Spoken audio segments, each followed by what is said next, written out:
देश के मशहूर उद्योगपति रतन टाटा का निधन हो गया है। कल रात 86 साल की उम्र में रतन टाटा ने मुंबई के ब्रीच कैंडी अस्पताल में अंतिम सांस ली है। और इस वक्त उनका जो पार्थिव शरीर है एनसीपीए ऑडिटोरियम में आखिरी दर्शन के लिए रखा गया है, जहां लोग उन्हें भावभीनी श्रद्धांजलि दे रहे हैं। तस्वीरें आपकी टीवी स्क्रीन पर हैं। ये वो तस्वीरें हैं, ये उस शख्स की अंतिम विदाई है और अंतिम दर्शन हैं जिन्होंने हर एक दिल में जगह बनाई है। और हमारे सहयोगी पंकज लगातार तमाम तस्वीरें भी हम तक पहुंचा रहे हैं, हर जानकारी भी साझा कर रहे हैं। तो पंकज, इस वक्त जो तस्वीरें हैं एनसीपीए ऑडिटोरियम की, वो वाकई में बहुत इमोशनल करने वाली हैं, क्योंकि एक ऐसे शख्स की अंतिम विदाई के लिए पूरा देश आज इस जगह से जुड़ चुका है, जो शख्स कहीं ना कहीं हर किसी घर का हिस्सा था, हर किसी दिल में उसने जगह बनाई। और एक शख्स से शख्सियत बनने का जो सफ़र उन्होंने तय किया, वो हर किसी को इंस्पायर करता है। जी बिल्कुल, देखिए रतन टाटा का निधन हर किसी को ऐसा लग रहा है जैसे कि मानो उनका पर्सनल लॉस हो। रतन टाटा के रहते हुए जो आदमी इस देश में जिंदा है, वो अपने आप को गौरवान्वित महसूस करता है कि उसने रतन टाटा का जीवन देखा है और रतन टाटा उसके सामने जो है उन्होंने अंतिम सांस ली, उन्होंने इस दुनिया को अलविदा कह दिया।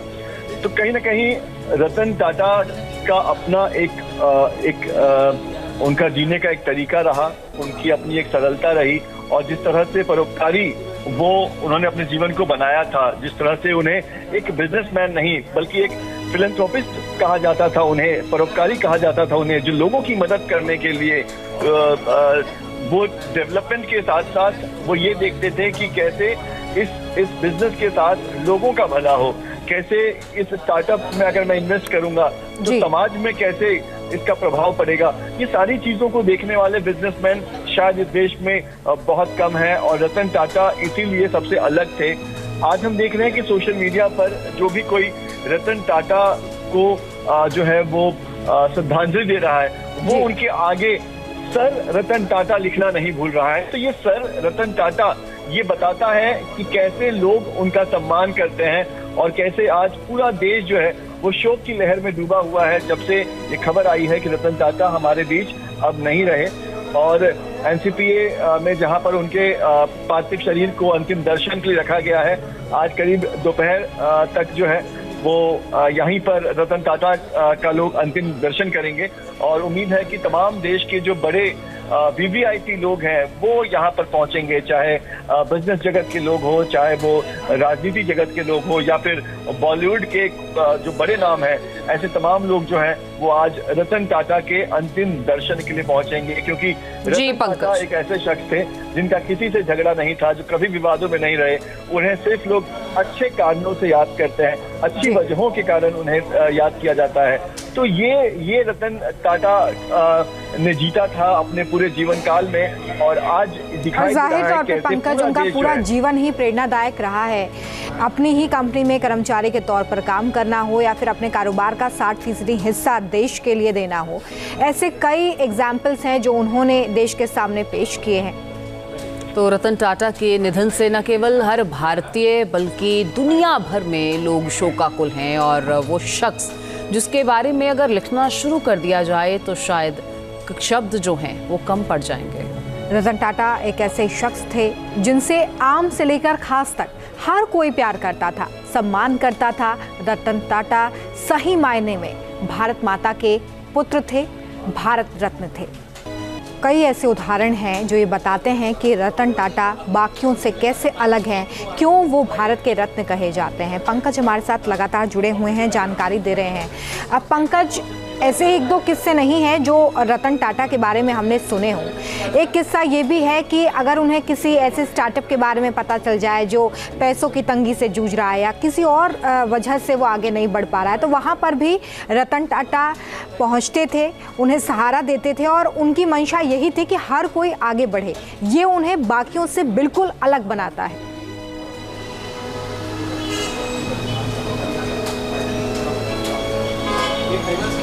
बिल्कुल, देखिए रतन टाटा जो है वो हमेशा ऐसे स्टार्टअप्स पर नज़र रखते थे जो लोगों की भलाई के लिए काम कर रहे हैं, चाहे वो हेल्थ से जुड़ा स्टार्टअप हो, चाहे वो सोशल वर्क से जुड़ा स्टार्टअप हो। व्यक्तिगत तौर पर मैं ऐसे कई स्टार्टअप्स को कवर कर चुका हूँ जिन्हें रतन टाटा की तरफ से व्यक्तिगत पर्सनली बुलाकर उनके स्टार्टअप से फंडिंग की गई है।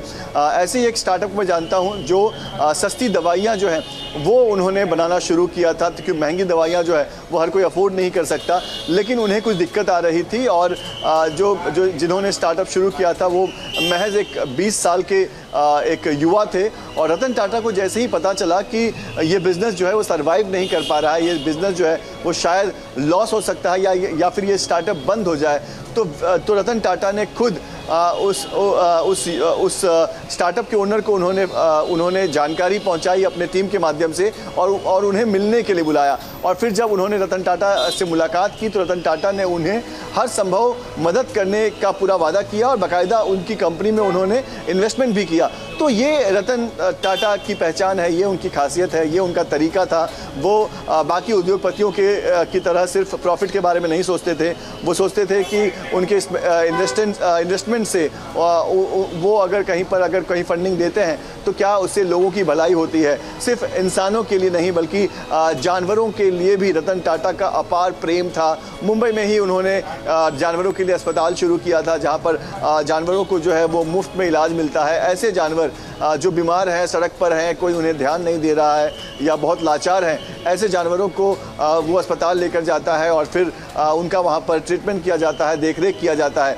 रतन टाटा का जानवरों से इस तरह का प्यार था कि जो मुंबई में जो ताज होटल है, जो कि उन्हीं के ग्रुप का वो होटल है, वहाँ पर भी अगर कोई स्ट्रे डॉग, कोई लावारिस जानवर अगर वहाँ से गुजर रहा है या वहाँ पर प्रवेश करने की कोशिश कर रहा है तो उसके साथ बिल्कुल दुर्व्यवहार नहीं किया जाएगा। इस तरह का सख्त आदेश जो था वो रतन टाटा की तरफ से दिया गया था। यहाँ तक कि उनके घर पर भी जो स्ट्रे डॉग्स हैं उनके रुकने की व्यवस्था, अगर वो आते हैं तो उनके खाने पीने की व्यवस्था हो, इस तरह का जो सख्त निर्देश जो है वो रतन टाटा ने देश हित में कई ऐसे कार्य उन्होंने किए और देश सेवा के लिए हमेशा तत्पर रहते थे। इंसानों से लेकर बेजुबानों तक की सोचना ये वाकई में रतन टाटा सिखा गए हैं। और वहीं महाराष्ट्र के डिप्टी सीएम देवेंद्र फडणवीस ने भी उनके निधन पर शोक जाहिर किया है।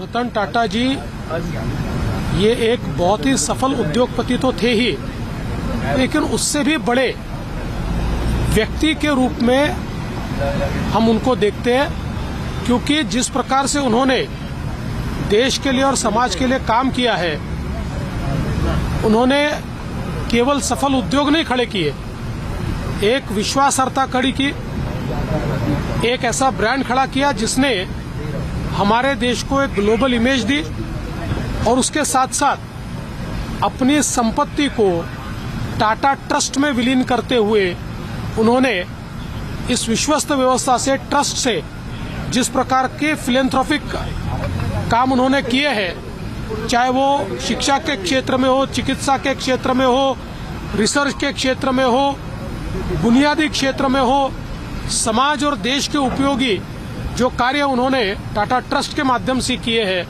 मैं ऐसा मानता हूं कि जितने महत्वपूर्ण उनके उद्योग हैं उतने महत्वपूर्ण ये कार्य भी है। इसीलिए एक बहुत बड़े मन का व्यक्ति आज हमारे बीच से चला गया है। देश के लिए ये बहुत बड़ा नुकसान है। He was actually a true nationalist without being jingoistic, secular to the core. There was no, there was no segregation, no discrimination in his mind. You could be whoever you are in whatever station in life, but he treated you as if you were himself or as if you were part of his family. तो वहीं कांग्रेस नेता हनुमंत राव ने भी रतन टाटा के निधन को अपूर्णीय क्षति बताया है। पहला आदमी है जो हिंदुस्तान में आजादी से पहले से भी वर्ल्ड वाइज में नाम कमाए। उन्होंने जाने से, उन्होंने गुजर जाने से बहुत से अनएम्प्लॉयड पीपुल को प्रॉब्लम हो गया है और उनका कितना भी तारीफ करे तो कम है। उस जमाने में प्लेन बनाने का भी इन्होंने शुरू करे थे। उस जमाने में वो इंडस्ट्रियल माइंड वाला था डेवलपमेंट माइंड वाला था, गरीबों को एम्प्लॉयमेंट देने वाला था। तो हर कोई लगातार श्रद्धांजलि भेंट कर रहा है और पंकज भी लगातार हमारे साथ बने हुए हैं। एनसीपीए में उनके पार्थिव शरीर को अंतिम दर्शन के लिए पंकज रखा गया है। कौन कौन यहाँ पर अभी पहुँच रहे हैं और किन किन के पहुँचने की जानकारी है, क्योंकि देश दुनिया से तमाम लोग पहुँचना चाहते हैं वहाँ। कोई टीवी स्क्रीन के माध्यम से जुड़ा हुआ है, वहाँ इस वक्त किस किस के आने की खबर है?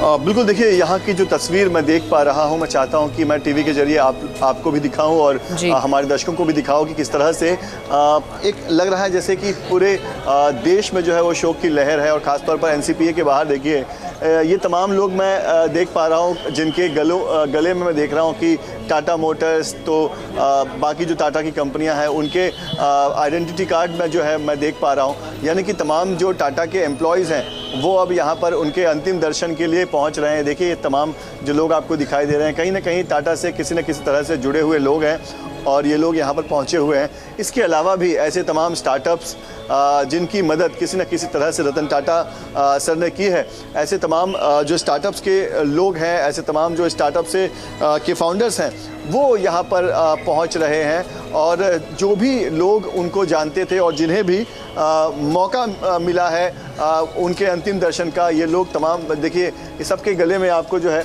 वो आइडेंटिटी कार्ड दिखाई देगा, शर्ट पर टाटा का लोगो दिखाई देगा। तो बड़ी तादाद में, जैसा कि हम बता रहे हैं कि पूरी दुनिया में 8 लाख से ज़्यादा लोगों को टाटा सन्स ने एम्प्लॉयमेंट दिया हुआ